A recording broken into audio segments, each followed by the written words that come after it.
The Aramaic and Palestinian Targum. Numbers, chapter 5, to a portion Asa. And the Lord spake with Moshe, saying, Command the sons of Israel to send away from the camp every one who is leprous, or who hath an issue, or is unclean by having defiled himself by touching the dead. From a male to a female thou shalt send them away, and separate them without the camp, that they may not defile their tents. For the Shekinah of my holiness dwelleth among you. And the sons of Israel did so, and sent them away from the camp, as the Lord had commanded Moshe, so the sons of Israel did. And the Lord spake with Moshe, saying, Say to the children of Israel, a man or a woman who committed any human sin, in acting perversely before the Lord, and hath become guilty, they shall make confession of their sins which they have committed. If he hath extorted money from his neighbour, he shall restore the amount of his sin and the principal thereof, and add to it a fifth of its value, and give both principal and fifth to him against whom he hath sinned. And if the man hath died, and has no kinsman to whom the debt may be rendered, the debt to be restored shall be rendered before the Lord. He shall give it to the priest, besides the ram for his atonement, by which atonement is to be made for him. And every separation of all consecrated things of the children of Israel, which they bring to the priest, shall be his. The consecrated tithe also of any man shall be his, that his substance may not fail. Whatever a man giveth unto the priest shall be his.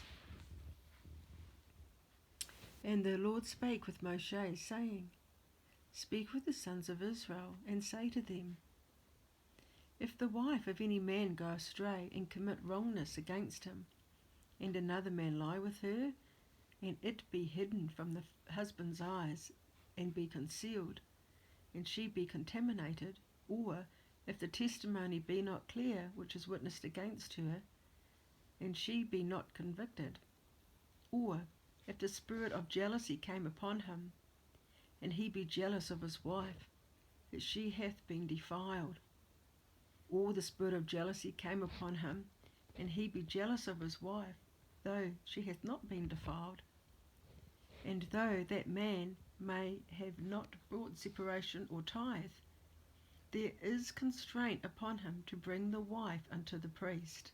Now, because she may have brought delicacies to the adulterer, she ought to bring an appointed oblation of her own, 1/10 of 3 sata of barley flour, that bring the food of beasts.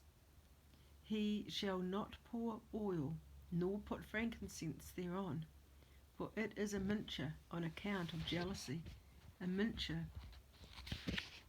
of a memorial which calleth guilt to mind. And the priest shall bring her near, and cause her to stand before the Lord. And the priest shall take holy water from the laver with an and pour it into an earthen vessel, because she may have brought the adulterer sweet wine to drink in previous vases.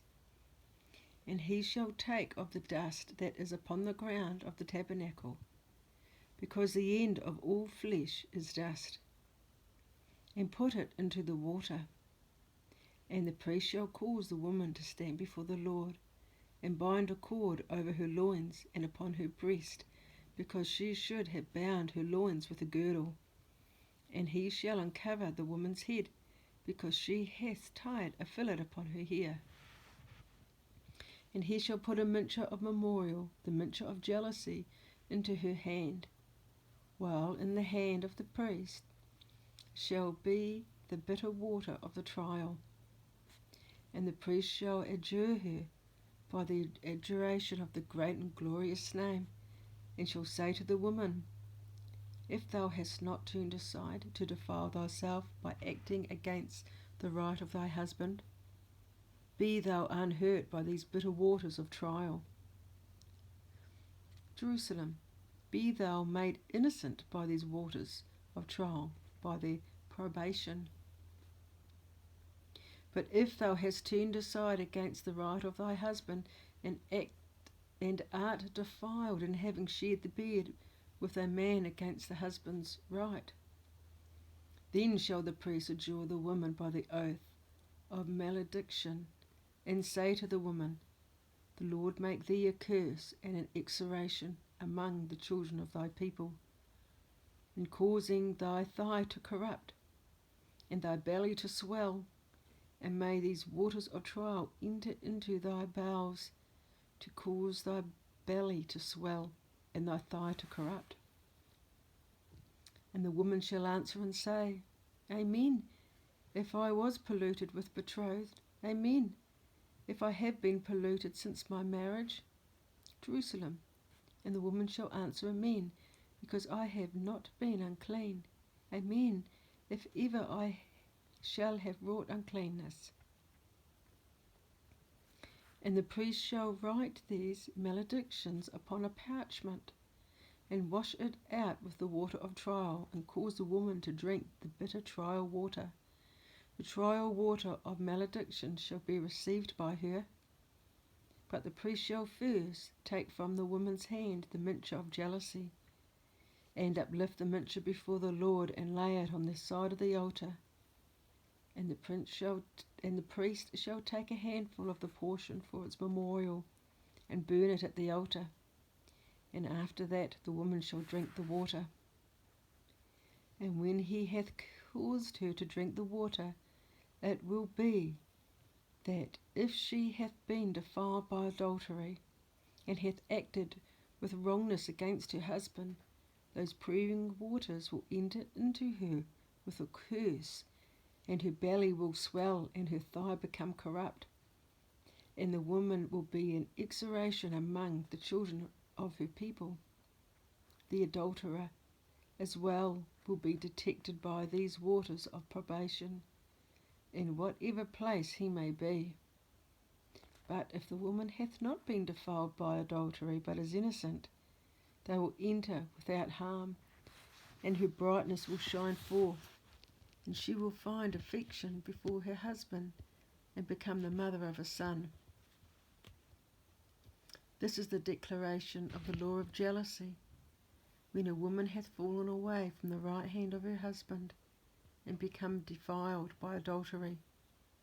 Or when the spirit of jealousy cometh upon a man, that he be so jealous of his wife as to make her stand before the Lord, then shall the priest perform all this law.